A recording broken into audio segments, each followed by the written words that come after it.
¿Podría un magnate multimillonario arreglar un país entero?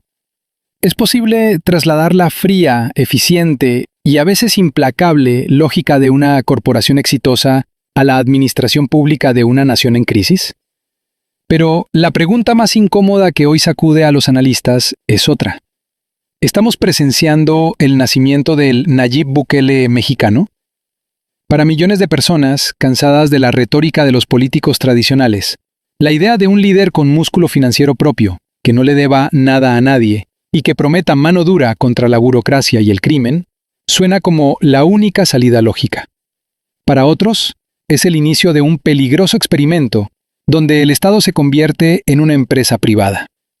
Pero antes de descifrar si su brutal guerra contra el gobierno es un berrinche fiscal o la campaña de marketing político más astuta de la década, tenemos que entender cómo se construyó la maquinaria que hace posible este desafío. Para entender el futuro, primero debemos desarmar el pasado. Esta es la historia de cómo un hombre transformó los abonos semanales en un poder capaz de desafiar a todo un Estado. Bienvenidos a Detrás de lo Común. Para desmontar esta maquinaria, hay que entender que Ricardo Benjamín Salinas Pliego no es un improvisado. Él proviene de una dinastía comercial que se remonta a mediados del siglo pasado. Sin embargo, su verdadero punto de inflexión ocurrió en 1987, cuando asumió la dirección de Grupo Electra en un México asfixiado por las devaluaciones y las crisis cambiarias. Mientras las tiendas tradicionales se hundían, Salinas Pliego rediseñó las reglas del juego aplicando una fórmula psicológica y financiera implacable: la bancarización de la base de la pirámide social. La estrategia consistía en vender electrodomésticos a través de microcréditos semanales, accesibles para familias que jamás habrían recibido un crédito de la banca tradicional. Con la fundación de Banco Azteca, el modelo se volvió perfecto. El negocio real no radicaba en el margen de ganancia del aparato, sino en el esquema de financiamiento a largo plazo. Con este flujo de efectivo masivo y constante, en 1993, dio el salto que cambió el panorama geopolítico de los medios en México. Adquirió el paquete de medios gubernamentales para fundar TV Azteca, rompiendo un monopolio televisivo histórico y consolidando un emporio que hoy abarca comercio minorista, telecomunicaciones, Internet de alta velocidad y banca masiva. Sin embargo, mantener un conglomerado de estas dimensiones requiere una ingeniería fiscal llevada al extremo. Y es precisamente en los intrincados pasillos de la contabilidad corporativa donde se gestó la guerra actual. La disputa multimillonaria que inunda los titulares no es una omisión simple de impuestos. Es un conflicto estructural que se remonta a los ejercicios fiscales comprendidos entre 2008 y 2013. La clave técnica de este enfrentamiento radica en un mecanismo legal ya desaparecido del Código Tributario mexicano: el régimen de consolidación fiscal. Este esquema permitía a los grandes consorcios sumar las utilidades y las pérdidas de todas sus filiales para calcular un impuesto único a nivel de todo el grupo, reduciendo la carga tributaria total. Pero el Servicio de Administración Tributaria, el SAT, detectó una disonancia insostenible. La autoridad fiscal alegó que empresas del grupo, como Nueva Electra del Milenio, declararon de manera indebida pérdidas financieras masivas derivadas de la enajenación de acciones, inflando artificialmente sus saldos en rojo para crear un escudo legal que eliminó el pago del impuesto sobre la renta consolidado. Además, el SAT determinó que la compañía omitió el cálculo correcto del costo fiscal de adquisición de esos títulos financieros, reduciendo sustancialmente sus bases gravables reales. ¿Cuál fue la contraestrategia del corporativo? Desplegar una defensa jurídica milimétrica, basada en la interposición sistemática de juicios de nulidad, recursos de revisión y amparos directos que escalaron por todos los tribunales federales del país durante más de 15 años. Esta táctica operó bajo una lógica legal impecable. Mientras un crédito fiscal se encuentre bajo litigio y pendiente de una resolución judicial firme, el Estado mexicano no puede ejecutar cobros coactivos, congelar cuentas operativas ni embargar los activos de las tiendas.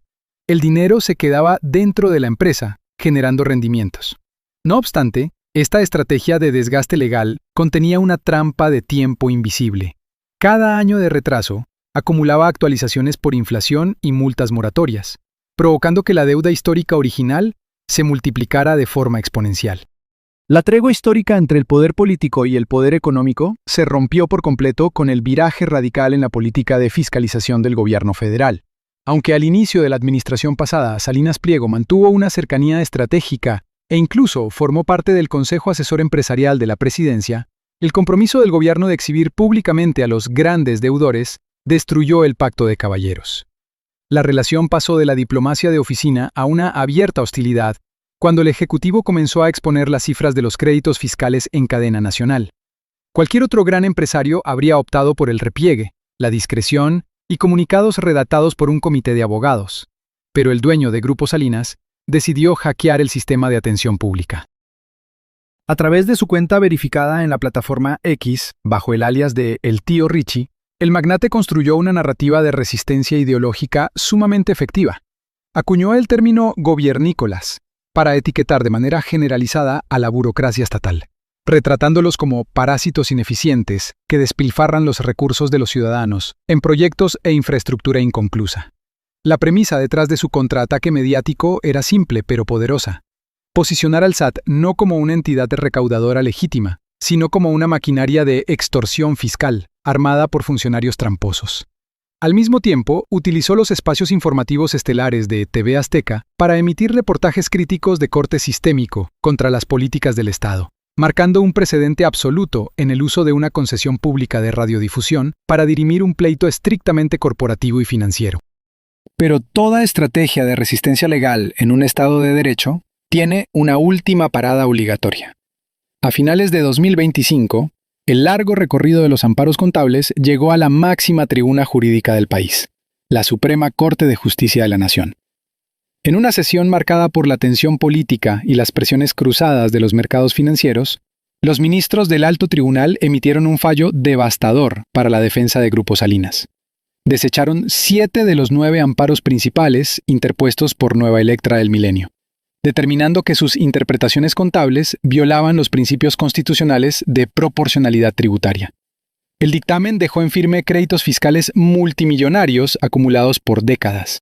A inicios de 2026, el conflicto entró en su fase operativa más crítica. Con las sentencias nacionales firmes y sin más opciones de apelación ordinaria, las acciones de Electra sufrieron suspensiones temporales en la Bolsa Mexicana de Valores, para amortiguar el impacto en su capitalización de mercado, mientras se abría el escenario de negociar esquemas rigurosos de pago o enfrentar ejecuciones coactivas directas.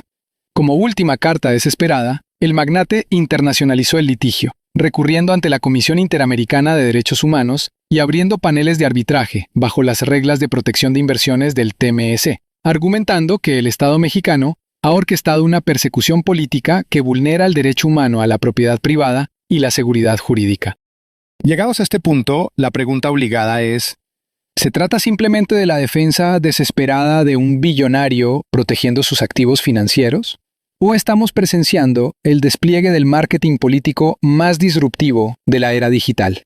Informes detallados de inteligencia política revelan que la radicalización de su discurso en las redes sociales no es un impulso visceral, sino la construcción de una plataforma de mediano plazo.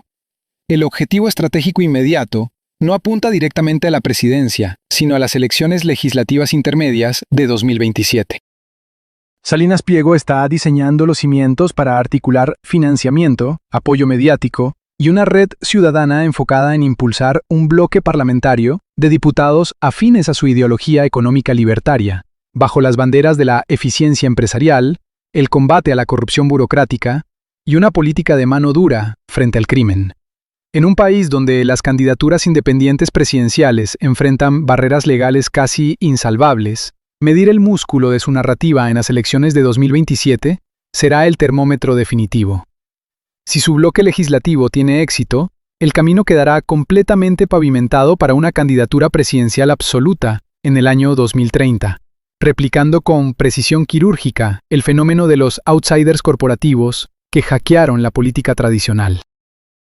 En la era del algoritmo y la polarización digital, las fronteras entre el poder de las grandes corporaciones y la política de masas se han disuelto por completo. Y esto nos coloca ante un cuestionamiento fascinante que definirá los próximos años de nuestra historia. ¿Crees que el electorado mexicano respaldaría masivamente a un auténtico outsider multimillonario que promete manejar al país con la fría lógica de una empresa eficiente? ¿O su gigantesco historial de litigios fiscales con el SAT y su estilo altamente polarizante terminarán siendo un techo electoral insuperable que destruirá su proyecto político? Déjame tu análisis detallado en los comentarios. Si te apasiona desarmar la ingeniería oculta detrás de los fenómenos que sacuden al mundo, dale un buen me gusta al video, suscríbete al canal y activa la campana para no perderte nuestra próxima investigación. Esto fue Detrás de lo Común. Hasta la próxima.